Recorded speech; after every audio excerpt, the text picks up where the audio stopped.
You're listening to On Shifting Ground. I'm Ray Suarez. Emboldened by his country's military resilience, Ukrainian President Volodymyr Zelensky is pressuring the West to step up its commitment beyond financial aid. And so far, Ukraine still has Europe and the Biden administration in its corner, despite waning patience from factions of the Republican Party here in the U.S. Meanwhile, Putin continues to escalate his propaganda machine to drum up Russian public support. Any predictions the war would be a quick victory for Moscow now appear absurd, as officials from multiple nations believe the fighting could last for many more months, even years. On our last program, Kremlin critic Bill Browder put Putin under the microscope. And this week, we turn to one of Putin's prominent American antagonists, former U.S. Ambassador to Russia Michael McFaul. This time last year, in the chaotic first days after the invasion, we invited the ambassador on the program. He shared a story about Vladimir Putin from 2012, right after the dictator had been elected president for the third time. President Obama's national security advisor, Tom Donilon, flew to Moscow. We wanted to begin to establish a rapport with the new president, and his main message was, we want stability in U.S.-Russian relations. My impression from that meeting is that that was not going to be possible. At the time, McFaul was new on the job as ambassador. He was part of a U.S. delegation invited to a meeting at then-President-elect Putin's country estate. For McFaul, it was an unforgettable evening. When Vladimir Putin scolds you, you remember it. Putin was not that interested in win-win outcomes, and he was particularly obsessed, and I use that word on purpose, obsessed, with what he believed was our meddling, American meddling, in his domestic politics and helping to encourage democratic opposition to him. And at one point in that meeting, he stared right at me. He turned his eyes away from Donald, stared right at me, and said something to the equivalent, we know what you're doing and we're going to stop you. It was a very scary moment, Ray.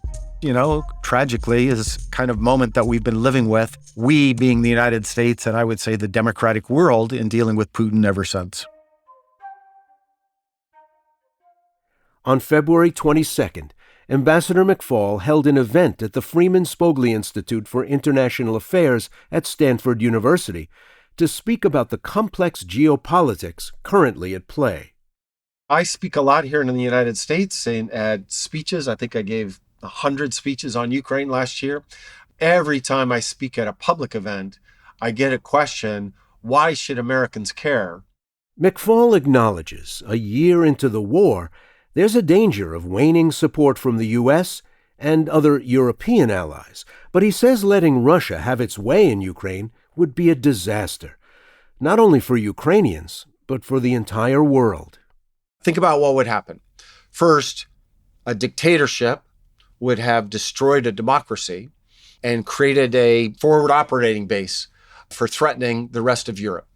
So not only would Ukraine have, lost, and that would be just tragic and horrible for Ukraine and for their struggle for survival, but that would threaten our NATO allies and would require, I'm just speaking as an American. Obviously, I am an American, and that's what the debate I know best. But you would hear from our allies on the front line that we need more resources when we need more American soldiers. I just was speaking with many people from those countries in Munich, and that's exactly what would happen. And so I don't think that is in America's national interest, that we have to deploy more military resources and more soldiers on the ground in Europe at a time when we're trying to think about how to redeploy military assets for dealing with the China challenge. Second, I think it would be send a horrible message to Xi Jinping. If Putin did this and got away with it, I think it increases the probability of conflict in Asia. And again, from an American perspective, that really doesn't serve our national interests, because I worry more than any other flashpoint in the world. I worry about us being dragged in to a war over the fight over Taiwan. And so a victory in Ukraine would have a deterrent effect. A loss in Ukraine has the exact opposite effect there. Third, I think it would have very negative consequences for a lot of American bilateral relationships around the world. If you look at the good news is that, only 5 countries, including Russia, voted to support the war. But if you look closely, there were dozens that abstained. And as this war drags on, I see a lot of indifference and kind of standing on the sidelines in the Middle East, Africa, Latin America, Asia. And, victory means that those countries might start leaning more towards the democratic world. But defeat, I think they increasingly hedge their bets towards Russia and China. So that's a third negative consequence of defeat. And then fourth and finally, let's remember that Putin illegally invaded Ukraine. There was no threat. And then he went one step further and he annexed territory in Europe. Let's remember we fought World War II in large part over wars of annexation. And in 1945, in large measure, one of the central principles driving the creation of the United Nations was to prevent wars of annexation in the future. And let's be clear, there are pockets of annexation happening in the world during the Cold War and today. That most certainly is true, but nothing like what we are seeing attempted in Ukraine today. And I think if Putin gets away with annexation and recolonization, remember another principle that came out in 1945 was to get rid of empires. A fantastic achievement of that period, even while the Cold War was raging, a fantastic achievement in terms of decolonization. If Putin succeeds in getting away with annexation and recolonization, that sends a terrible signal that other countries want to start redrawing borders that they think were illegitimately drawn at an earlier time. And that's a world of anarchy and war that I think would be disastrous for the interests of my country. Just before the Russian invasion anniversary, I spoke to McFaul about what we might expect from the war in the months and perhaps years to come. Mr. Ambassador, from what you know of Vladimir Putin, is he going to be able to keep the hammer down for the foreseeable future? Is he surrounded by a clique, a leadership clique, that even in the face of continued setback and failure, he can hang on? Good to see you, Ray. That's a really good question, a really hard question, and I don't want to pretend to have an answer.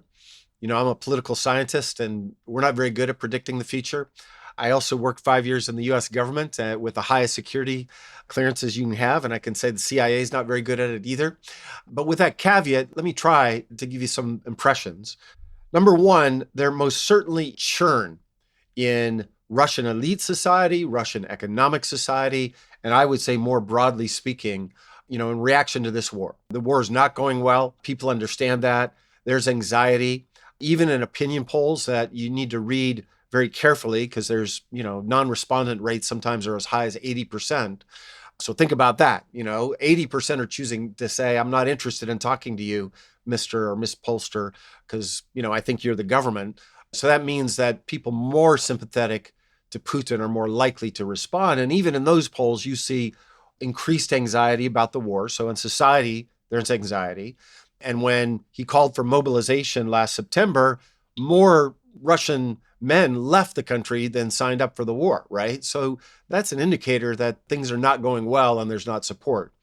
Two, in economic society, and here I'm just going to give you my impressions. This is hard to know, but I know lots of Russian economic elites. Some people call them oligarchs, business people.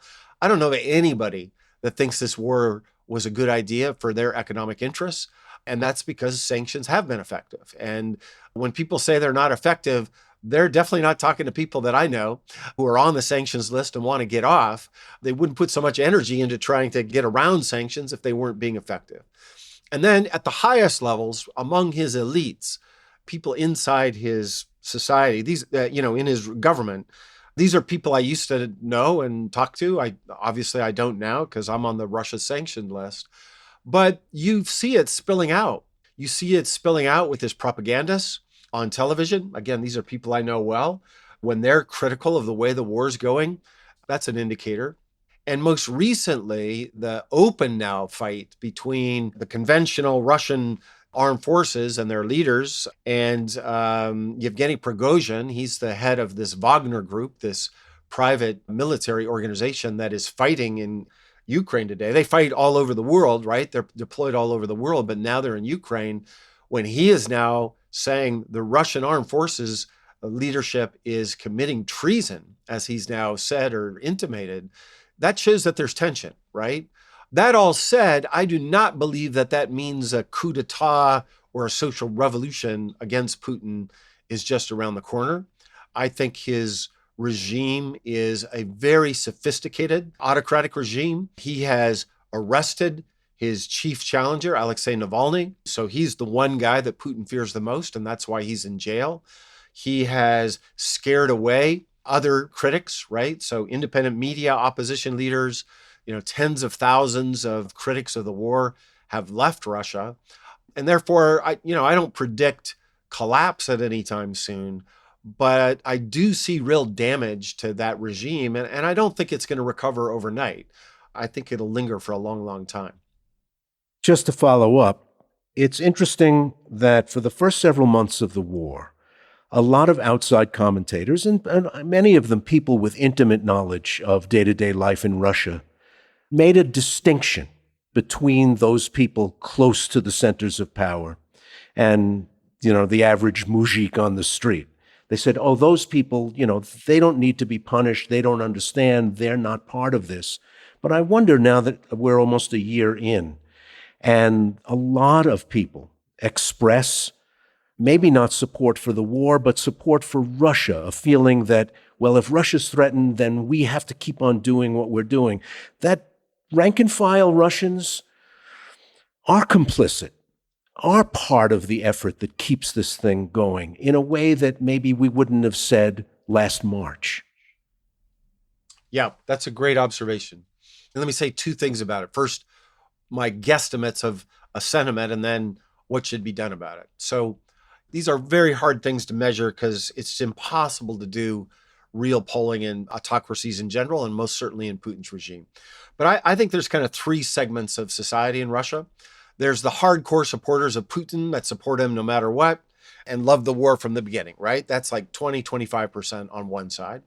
There's another hardcore, maybe 15 to 20% that were against the war from the beginning and are against the war now, and a lot of those people have left. And by the way, the demographics of that group, we do have some sense of who they are. And I could go into detail if we have time, but let me be simplistic for now. The more educated you are, the younger you are, the more urban you are, and the richer you are, the more likely that you don't support Putin's war. And the older you are, the less educated you are, the more rural you are, and the poorer you are, the more likely you are to support Putin and Putin's war. That's a graph. By the way, those are demographics that might sound familiar in other countries. That's most certainly true in Russia. In between is what they call the bolota, the swampland. These are people that don't really follow politics, that don't really want to put their head up about politics at all. They're just doing their daily lives. They have, local interests as opposed to macro opinions.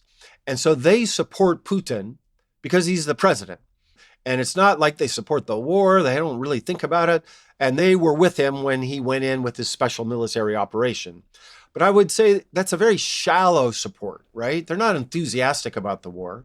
And one of the polls I saw said 70% support Putin's war, but 70% would support peace tomorrow, which is they're just supporting Putin. So if he said, we've won the war and it's over, they would, celebrate that.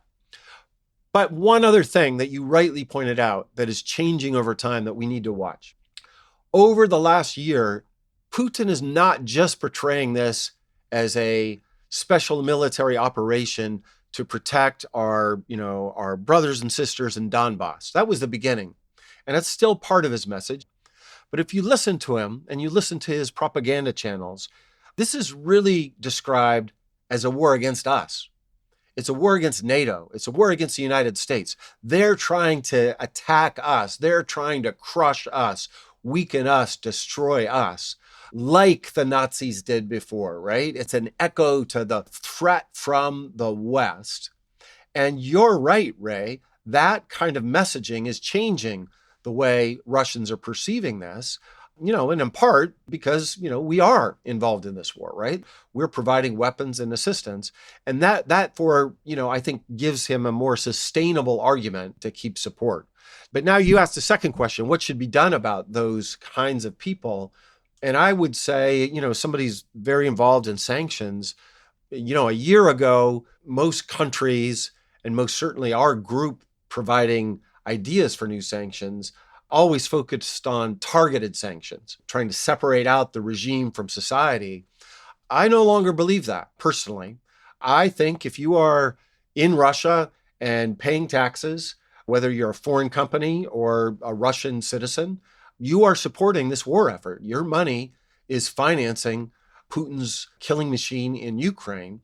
And therefore, just to say it's not our war anymore, I don't think that's no longer sufficient. And therefore, those that support more sanctions against individual Russians, I'm increasingly inclined to that camp. So there are a couple of places where the rubber hits the road on this. And by the way, you might not be surprised. I know a lot of Russians and I know a lot of Ukrainians, and I'm in between in these fights. But this has manifested itself with regard to visas for travel in Europe. Had you asked me a year ago, I would have said I do not support blanket sanctions prohibiting travel from Russians.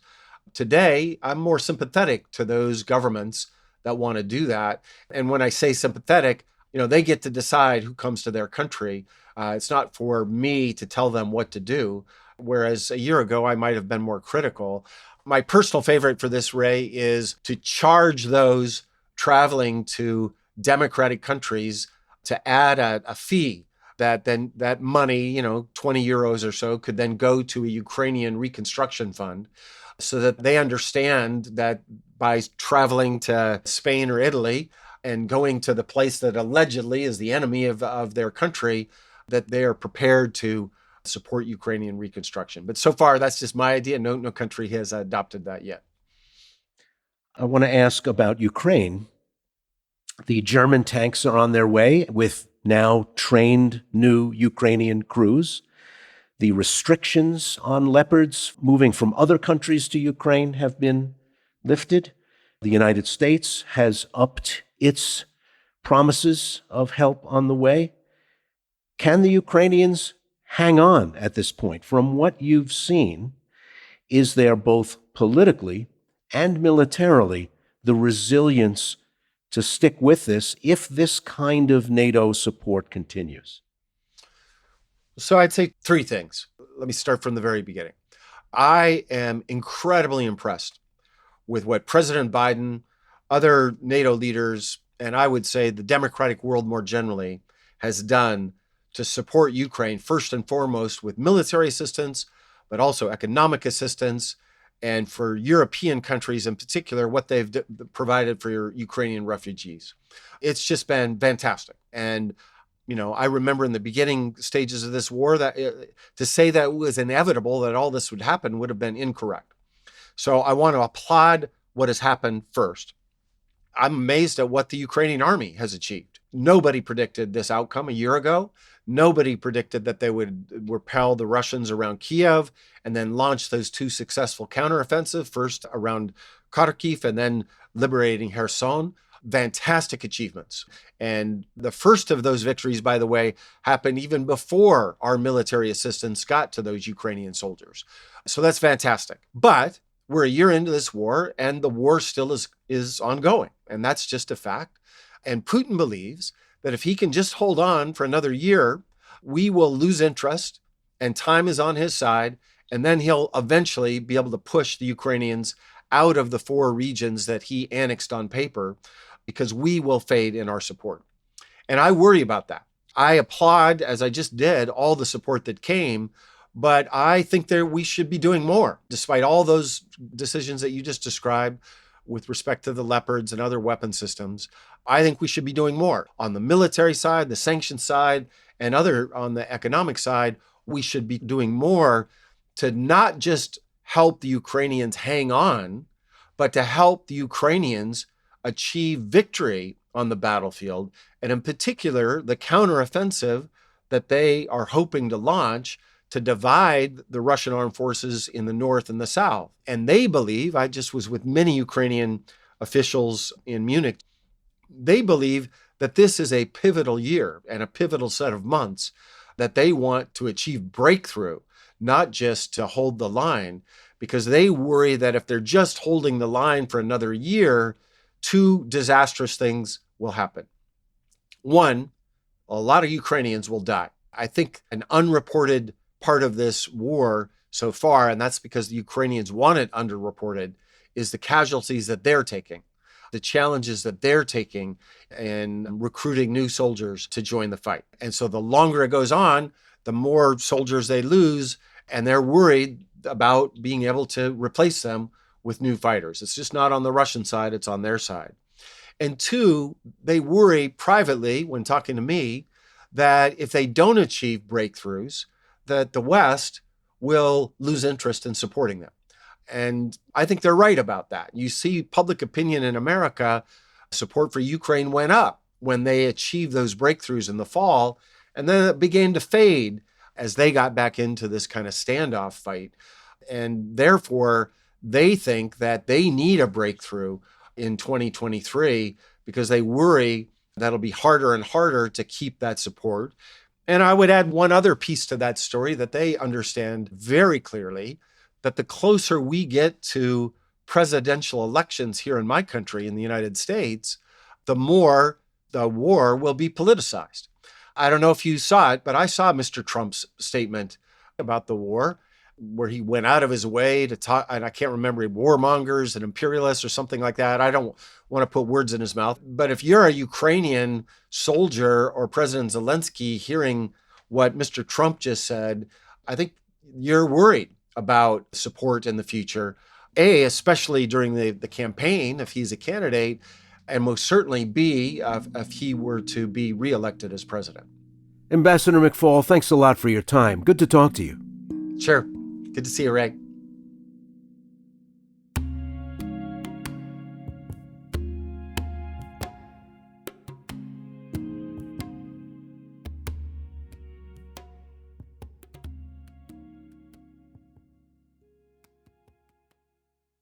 You've been listening to On Shifting Ground, produced in partnership with KQED with funding from listeners like you.